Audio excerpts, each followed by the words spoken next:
5 गोष्टी ज्या तुमच्या मनातील गोंधळ शांत करतील. आजच्या या व्हिडिओमध्ये 5 अशा गोष्टी किंवा 5 अशी वाक्य जी तुम्हाला तुमच्या मनातील गोंधळ शांत करायला किंवा तुमचं मन शांत करायला मदत करतील. व्हिडिओ शेवटपर्यंत नक्की ऐका, मध्ये स्किप करू नका. चला तर मग व्हिडिओला सुरुवात करूया. नंबर 1, एखादं नातं आहे आणि प्रत्येक 4थ्या दिवशी तुम्हाला असं वाटतं की ते नातं तोडून टाकावं आणि प्रत्येक 5व्या दिवशी असं वाटतं की त्या नात्याशिवाय आपल्या आयुष्यात दुसरं आहे तरी काय. अतिशय द्विधा मनस्थिती आहे. 1 तासापूर्वी ज्या नात्याचा खूप राग, तिरस्कार वाटत होता, त्याच नात्याबद्दल दुसऱ्या तासाला दया, करुणा, सहानुभूती वाटते. त्यावेळेस असं वाटतं कुठला तरी एक निर्णय व्हावा, सगळं संपवावं, एकतर सोडून द्यावं, संपवावं सगळं किंवा सुरळीत व्हावं सगळं. आणि आजपर्यंत हे कोणालाही झालं नाही, जे की तुम्हाला जमेल. माणसाची द्विधा मनस्थिती कधीही संपत नसते. जेव्हा कधी आयुष्यात द्विधा मनस्थितीमध्ये निर्णय घ्यायचा असेल त्यावेळेस नेमकं कुणाचं ऐकायचं? तर अशा वेळेस सगळ्यात योग्य निर्णय हा तुमच्या अंतर्मनातून येतो, जो तुमच्या अंतर्मनाचा आतला आवाज असतो.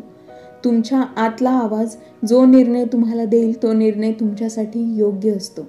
नंबर 2, माझे प्रयत्न पूर्णपणे करणार मी. 100% देण्याचा प्रयत्न करणार. यश मिळालं नाही तरी हरकत नाही, अनुभव तर सोबतीला राहतील. मग का घाबरायचं आयुष्य जगायला? आपण करत असलेल्या कुठल्याही गोष्टीत 2 गोष्टी होतात. एकतर आपल्याला यश मिळतं किंवा अपयशी होतो. यश मिळालं तर आपल्याकडे सगळं असतं, आपल्याला सगळं मिळाल्यासारखं वाटतं. अपयश आलं तर आपण हताश होतो. आपल्याला काहीच मिळालं नाही, आपल्या हाती काहीच राहिलं नाही अशी भावना आपल्यामध्ये असते. अपयशी झालो तरी देखील आपल्याला मिळतो तो अनुभव मिळतो, ती शिकवण मिळते काय करायचं आणि काय नाही करायचं याची. म्हणून आयुष्यात कुठल्याही नवीन गोष्टी करताना घाबरू नका, रिस्क घ्या. रिस्क घेतल्याशिवाय तुम्ही यशस्वी देखील होणार नाही आणि तुम्हाला अनुभव देखील मिळणार नाही. आणि रिस्क घेतली तर या दोन्हीपैकी एक गोष्ट तर नक्कीच मिळेल आणि पुढचं यश मिळवण्यासाठी ती महत्त्वाची ठरेल. म्हणून कुठलेही प्रयत्न न करता किंवा एखाद्या कामाची सुरुवात न करता अगोदरच त्याबद्दल नकारात्मक राहू नका किंवा मी ते करू शकणार नाही, मी अपयशी झालो तर काय या विचाराने थांबून राहू नका. काहीच मिळणार नाही असं होणार नाही, अनुभव तर नक्कीच मिळेल. नंबर 3, का कोणाला भाव द्यायचा? एखादी गोष्ट, एखादी व्यक्ती तुम्हाला मिळत नसेल, काही हरकत नाही. खड्ड्यात गेली म्हणून सोडून द्या. कोणासाठीही फ्रस्ट्रेशनमध्ये जगू नका, कोणासाठीही मानसिक ताण घेऊ नका. जी गोष्ट नाही मिळत ती सोडून द्यायला शिका. गिव्हअप करणे, सोडून देणे आणि लेट गो करणे म्हणजे आयुष्यात पुढे जाणे. या 2 गोष्टीत हाच फरक आहे. आयुष्यात आपल्याला लेट गो करायचं असतं, पुढे जायचं असतं. गोष्टी सोडून द्या, तिथेच रेंगाळत राहायचं नाही. गोष्टी सोडून देऊन पुढे जाता यायला हवं. नंबर 4, खूप चांगल्या आणि खूप वाईट काळात, दोन्ही काळात लक्षात ठेवण्याची एक कॉमन गोष्ट म्हणजे ही वेळही निघून जाणार आहे. म्हणून त्यात अडकून राहण्याची सवय आपल्याला लागता कामा नये. आणि वाईट काळ आला तरी त्यात आपण रडत बसून किंवा खचून जाता कामा नये. चांगल्या काळात आपले पाय जमिनीवर असायला हवे आणि आपला अहंकार आपल्यावर चढून न देणे.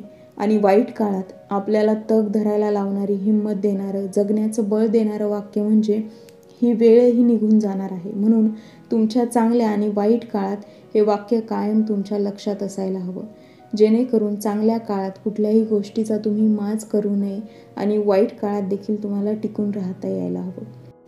नंबर 5, आनंदी राहणं स्वस्त आहे आणि आनंदी आहोत हे दाखवणं महाग आहे. तुम्ही मन लावून विचार केलात तर अगदी छोट्या छोट्या गोष्टीत आपला आनंद लपलेला आहे हे तुम्हाला जाणवेल.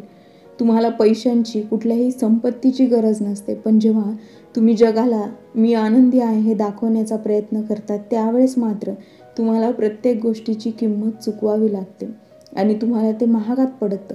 जगाला दाखवण्यासाठी आनंदी राहू नका किंवा तुम्ही आनंदात आहात हे जगाला दाखवण्याचा प्रयत्न करू नका. तुम्ही स्वतः आनंदी आहात आणि तुम्ही तुमच्या आनंदात आनंदी असणं हे तुम्हाला परवडणारं असतं.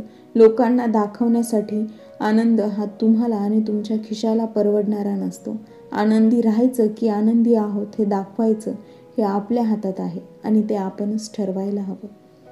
व्हिडिओ आवडला असेल तर लाईक आणि शेअर करायला विसरू नका आणि चॅनलला सबस्क्राईब करायला विसरू नका.